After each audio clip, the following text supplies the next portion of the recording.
You're listening to the Grassroots Church podcast. We're a Jesus-centered community in Thunder Bay, Ontario. You can learn how to participate more by going to our website at grassroots.church. Okay, well, we are going to jump right into our third week of Advent teaching on our series called Recovering Wonder in an Age of Algorithms.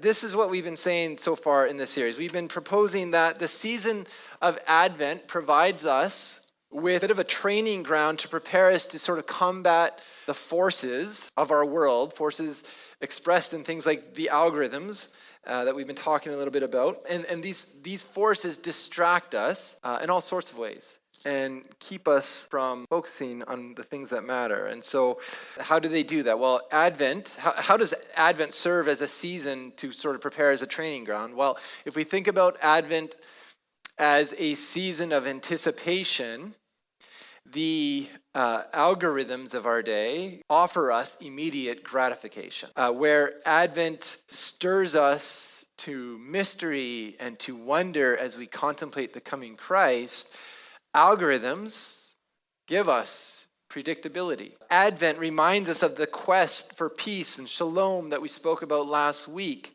and which we all sort of inwardly yearn for. And meanwhile, algorithms, technology, politics, all of these forces in our day, they work to distract us and to enrage us and to entertain us even and to numb us, causing us to become disintegrated, pulled apart from one another. Polarized is sort of the term that we often use today, these ends of the spectrum that so many of us kind of find ourselves camped on. And these forces help to create that reality. And so Advent serves as a time within the church calendar for us to regroup, to recenter, to kind of confront these forces head on, these forces that knock us off our center, that knock us off kilter, and to, kind of reconsider these things and sort of reset. So this morning, we're going to continue to do that as we look at joy, and we've already had just such a beautiful, brilliant prelude to joy. And so hopefully, as we carry on, you'll see how this message complements what we've already been focusing on. And the question we're going to ask is this: how do we cultivate joy in a world controlled by these algorithms?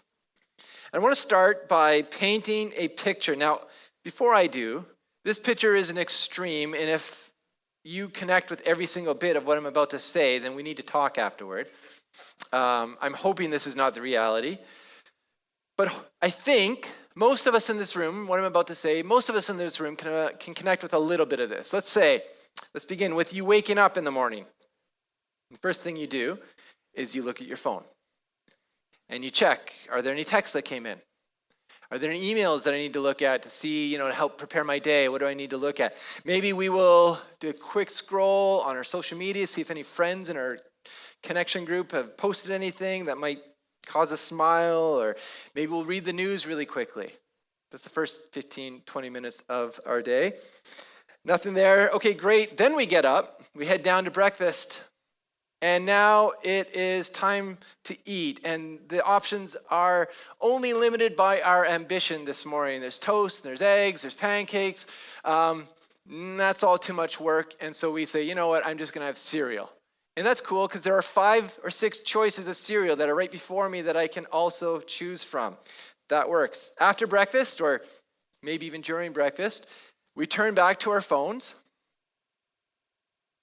A lot of this is me saying this about my own experience, so there's no judgment here. We turn back to our phones, or maybe if you're of a more vintage generation, you turn on Canada AM. How many people watch Canada AM in the morning? Some of us do, or CBC News, or whatever. And then we head off to work, or to school, or wherever the day takes us. And en route, we are listening to music in our car. We're listening to the next true crime podcast. And if we're not listening to that, then we turn on Rock 94.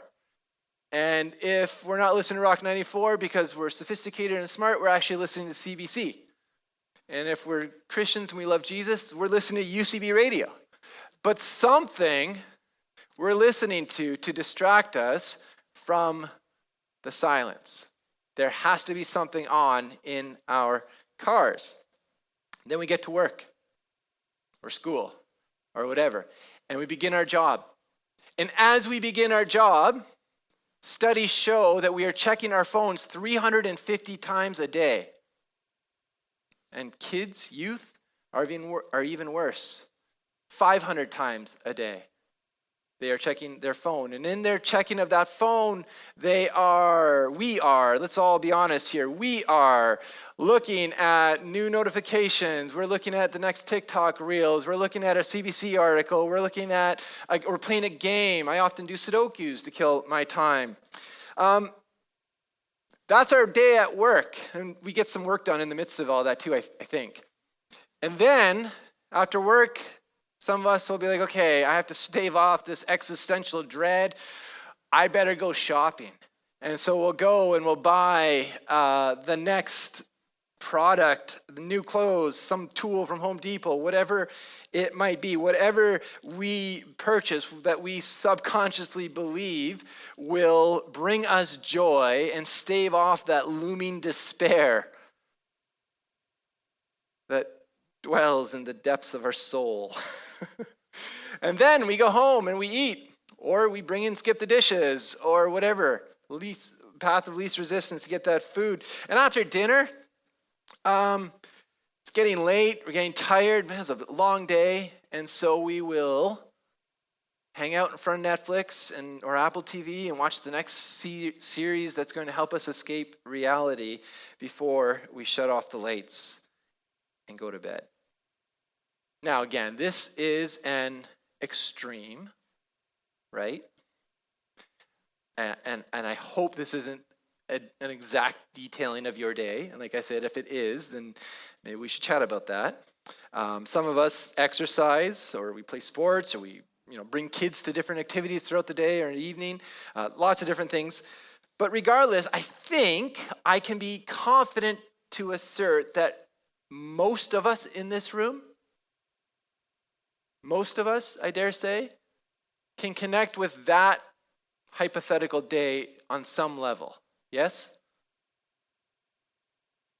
And I'm not here to tell you that that is bad, or that it's sin, or that it's any of those activities on their own are wrong. I don't want to incur or produce shame. That's not my goal. But I do want to ask you this. Do these rhythms that we practice day in and day out bring us joy? Honestly. In other words, is that dopamine that is being released by the hypothalamus at the bottom of our brain, is it as we scroll our phones and eat our limitless choice of foods, and as we buy the next product and watch the next escapist television show or whatever, when we do that, that dopamine is being released into us, is it producing a sustainable joy? And the answer is probably not. In fact, it's not designed to. That's not what dopamine is supposed to do. And yet we as a society have bought into this narrative that that's what will sustain us and give us the joy we all earnestly long for. So what do we do about that? Well, friends, when we look at the Christmas story, there is a part right near the beginning that Rhonda actually mentioned earlier, where Mary finds out that she's pregnant with Jesus. And she sings this song. We call it Mary's song, or we call it the Magnificat. And I want to just take a look at one section of it. And in that section, I want to just take a look at one couplet, one pair of lines. This is Luke chapter 1, and this is what it says. He has performed mighty deeds with his arm. He has scattered those who are proud in their inmost thoughts. He has brought down rulers from their thrones, has lifted up the humble, has filled the hungry with good things, but has sent the rich away empty. He has helped his servant Israel, remembering to be merciful to Abraham and his descendants forever, just as he promised our ancestors. Now, the verse I want to hone in on is verse 53. Listen to this. God has filled the hungry with good things, but has sent the rich away empty. So who are the hungry and who are the rich? Now, first, understand that this is beyond just physical hunger. or material wealth, though it includes that as well. But we see as a theme in all of Jesus' teaching, when he speaks of hunger, he's not just speaking about physical hunger, he's speaking about emotional hunger, spiritual hunger, social hunger. It is the vulnerable in our midst who, and listen now, are acutely aware of their need and yet do not have the means to satisfy that need. And the rich then, as a contrast, are those who are already full. Not only bank accounts full, but in our day they might be considered those who have every form of fulfillment that our society offers. Houses full of stuff, products, promises of pleasure and comfort, right? Full of busyness with work or family commitments or bringing the kids to this or that activity. Obligations everywhere, full of distractions from our screens or phones, full of endless entertainment by the shows, the reels, the articles we consume. Quite frankly, the rich are many of us, maybe to some degree all of us in this room. So Mary sings that God fills the hungry and she sends the rich away empty. But let me ask, do you think God really does that? Or is it more that you and I have our hands so full, our lives so full, our homes so full, our schedules so full, that we simply do not have room to receive what God might have on offer to us? And so I don't mean to step on Mary's theological toes here, but maybe a healthier, truer theology might be to frame this as not God leaving the rich empty or turning his back on empty, but that God, of course, we see this in the person of Jesus, offers himself freely to all of us, to everyone, regardless of our power status, regardless of the size of our bank accounts, our hunger status, regardless of any of that. Anyone who has room to receive what he offers, and try as he might, many of us are just too full to receive him. I think that's a better picture of who God is. God is not exclusive to anyone. Say, oh, because you're wealthy, I'd have no time for you. No. He's still there and he's offering himself to us. And the question is, are we able to receive what he has to offer?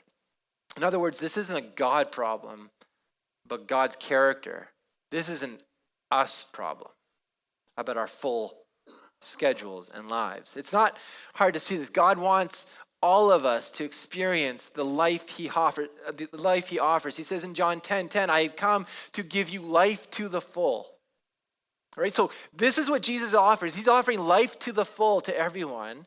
And the question then is like, well, how come some of us can taste that, can experience that, can live that life to the full, while so many others of us exist on a steady drip of lesser comforts, numbed by distraction, overstuffed with cheap pleasures that we have no hunger left for God. I want to try to demonstrate this with something I think many of us can relate to, and I have to offer this caveat beforehand. It will seem like I'm throwing my mom under the bus before I say this, and I am not. She means this out of love. So if she ever listens to this, that needs to be said. This is not a mom problem, this is a me problem. But at Christmas dinner in our home, Christmas Day in our home, like many families, my family, it centers around a giant Christmas feast. How many people know what that world is like? Yes, we all kind of understand that. And that feast has everything: turkey and mashed potatoes and stuffing and yams and all of the fixins, as those in the South say. And it's one of these meals that, I know this sounds old school and traditional, but the women in our home sit in the kitchen or work in the kitchen all day at doing this, and it's like a gift they offered us, right? And my sister's like, yes, this is right. Yes, this is a gift. So they spend all day toiling away in the kitchen to prepare this beautiful feast for the rest of the family. And it's a lovely gift. And this is a gift that upon receiving it should fill us with just incredible joy, right? But here's the problem. The rest of us, men, boys, we sit in the living room, and this is what we get. You see this coffee table? This is just a sampling of what is available in our home at Christmas time. We sit around and we candy and chips, and maybe I'll have a rum and Coke with my dad, and there's these red and green chewy candies that I love. There's a pot of gold candy. My mom makes this mixture. It's all like nuts and bolts and bridge mix, and it's like salt and sweet, and it's somehow it works. It's delicious, and we just call it K's Mix. And so that is there, and so we just eat that by the handful. How many people are somewhat aware of a situation like this? Maybe not this extreme. Okay, many of us. So yeah, I get this, right? But then here's what happens. And this is the thing that happens. Dinner is served 4 or 5 p.m. and I'm already full, right? What could and should be a joyous time of filling ourselves with, incredible food that has been just slaved over all day to make for us as a gift, as an offering, it becomes work. I don't know what else to call it. It becomes work to sit there and have to eat this meal. And if I'm honest, sometimes the last thing I want to see after eating all afternoon junk food is more food. Even though, it looks amazing, even though it's been offered in love, even though it is objectively yummy. Now, don't get me wrong. I find a way. I find a way to make it work. I think that's just an act of God. I don't know. You don't want to disappoint the cooks. You do what you got to do. But I'm not taking joy in it. At least not to the degree that I could be taking joy in. I'm not experiencing it to the full. You know what I mean? How many people know exactly what I mean? Yeah, we all do, right? I'm tasting things that deserve to be savored. I'm forcing myself to keep going. Again, the problem isn't the feast. The food is fine. The feast is beautiful. It's been lovingly prepared, full of incredible offering. No, the problem is I've spent all afternoon stuffing myself with lesser foods so that by the time the good stuff arrives, there's just no room. And I think this might be a picture of why so many of us long for joy at Christmas and find it elusive. Christmas at its core is supposed to be an offering of joy. We come to the table, however, already full of sugar and dopamine hits and distractions and noise. And then we wonder where's the joy? Where's the wonder? It seems the principle is true that hunger is what allows us to experience, to taste joy. This is a very pragmatic message this morning. If we can experience hunger, we are prepped to receive joy. The fast makes the feast. If joy is the goal, then we need to see Advent as more like Lent and less like Christmas Day. What is Lent? Lent is a season within the church calendar of 40 days of austerity, 40 days of fasting from something in our lives so that we are ready to receive Jesus on Resurrection Sunday. That's the point of Lent. And I think Advent has the same purpose. Is willing to do it. Ron and I have been reading Steve Bell's book, his devotional book. We do this every year at Advent. And he wrote a devotional that we read this past week that it was about Advent and just sort of the same principle. And he said that in reading the spiritual ancestors, like the church fathers and mothers of throughout history, as they approached Advent, he was surprised to see that the season of Advent was more about fasting than feasting. That as we anticipate the Feast of the Nativity, this Christmas celebration, these weeks of preparation were used to assess our allegiances and our attachments and to make room in our lives to receive the Christ child. And these two words, recollection and detachment, kept coming up over and over again as he studied the spiritual ancestors. So about recollection, he says this, it is a spiritual practice of stepping away from the fray. So what is the fray? The fray can be anything that robs us of being calm, collected, and of sound mind. The internet, the influx of these algorithms and all these forces in our society that work relentlessly at keeping us perpetually enraged, engaged, and distracted.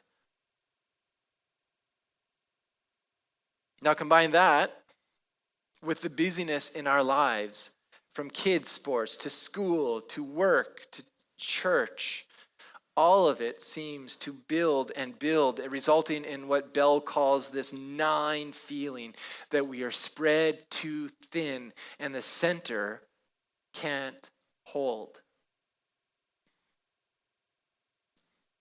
Anxiety and distraction mark our days. And so the act of recollection is to step away from all of that, to separate ourselves from that, at least for a season. So that's recollection. And then detachment is referring to separating ourselves from lesser things. And he suggests this, simply put, it is naive to think we should have the capacity to attach to Christ if we are endlessly entangled by a myriad lesser attachments. Lesser attachments. These are the chocolates and the chips and the candy that are sitting on the coffee table before dinner. Think about expectant parents who live in a small home, and they are about to welcome a new child. And this is an illustration that Bill provides in this devotion that really kind of struck a chord with me. When they try to make room for the newest member of that family in their small little home, they are forced to go through their stuff, their physical stuff, in order to make room. And so some of that stuff gets shoved into the garage, and some of that stuff gets just discarded, sent off to the Sally-Ann or thrown in the garbage or whatever. We realize we have to make room for this new baby that's coming. And if we don't make physical room, well, then we have to find a way to make this baby, and he's going to be sleeping in our room, and we're not supposed to sleep with the babies. And it makes it for a real inconvenience. And the same thing, if we are not preparing our hearts for the baby that is coming into our family, and we expect that we can just carry on, with our old lifestyle, with the hobbies and habits that we've always had, well, when that child comes, he's not going to be a source of joy. He's going to be a source of inconvenience. The term we use for this is it's time to grow up, mom and dad. Like you have a new baby. They become the center of your lives, and as they should. That's how we raise children. But if those parents aren't willing to detach from those lesser things in their lives, they just will not be ready to receive that child. That child cannot be made, they cannot live their lives around that child. It's called sacrifice. And so if there lacks a willingness to make space for Jesus, he ends up becoming an inconvenience to us rather than a source of joy for us. And so recollection is a stepping away from the fray, the busyness, the algorithms, remembering to touch grass, as we said a few weeks ago. And then detachment is figuring out those things in our lives. And maybe this will take some time, just setting apart from the rest of the world and just say, like, what are those lesser things that I can do without in my life this season in order to tap into the joy that is before me, that is on offering. And so here's what Bell says about these things. It's a bit of a long quote, but I thought this is a good way to kind of close off here. Listen to this, please. To the modern ear, austerity sounds a dour tone. Restraint is cheerlessly counterintuitive. Contentment is pointlessly countercultural. Ironically, however, listen, the saints who sincerely practice recollection and detachment were often renowned for their childlike joy. I have met contemporary ascetics whose countenance bear this out. They understand that when we give ourselves over to things that are neither restorative nor life-giving, we soon find ourselves greasy and glutted with paltry pleasures and petty distractions, rather than exuberantly satiated with nutrient-rich fare. In our day, I suspect one reason we increasingly find the season of Christmas a time to endure rather than celebrate is that we come to the table already full. How many people feel that? Yeah. Those who've gone before us have made it a point to go without, to not chase the futile things of this world, to not give themselves over to these lesser things, and they tend to have experienced childlike joy. Childlike joy. And so the question this morning is, are we coming to the table already full? Are you coming to the table already full? Is this why joy seems to elude us? And I think this idea tracks. I really do. This is born true in my life. Because we've distracted ourselves with the chocolate and the junk food on the table, the reels, the Amazon purchases, the entertainment of every new show, the general busyness of our lives, none of which are bad things in and of themselves. But when we fill ourselves with them, how do we expect to have any capacity left for receiving the good news at Christmas? That God has become one of us, that this world is starting to be renewed, this beautiful, brilliant, good news, that all things are being restored in his name. How are we to receive that if we're already too dang full? The quest for joy, for wonder, for excitement begins by letting go of the lesser things. It's counterintuitive, it's countercultural, but by embracing hunger, embracing austere measures in our lives, suffering willingly even. St. Augustine famously said, "You have made us for yourself, O Lord, and our hearts are restless until they rest in you." And this restlessness isn't a flaw. It is a holy hunger, I think, that points us home to Jesus. Jesus taught us plainly. He said, "Blessed are those who hunger and thirst for righteousness, for they will be filled." Not blessed are the endlessly entertained. Not blessed are the perpetually distracted. Blessed are the hungry. So my challenge this morning is for us all, maybe myself most of all, let us stop settling for the pot of gold and the chips and even K's mix, which is really yummy. Let us stop filling ourselves with that and practice hunger. Whatever that might look like in your life, let me challenge you to practice making room so that you can be receptive to the joy that is on offer this season. And we'll discover, I think, what Mary already knew. God fills the hungry with good things. Amen? Let's pray. Father, this morning, we are tapping into the path to joy. And it is a hard path. It doesn't make sense on one level. There are all these pleasures and things that we feel we ought to get into because it gives us a rush, a dopamine surge, and it keeps enticing us and pulling us into it more and more. Father, would you give us the strength and the will to resist those things in exchange for a far deeper, lasting joy?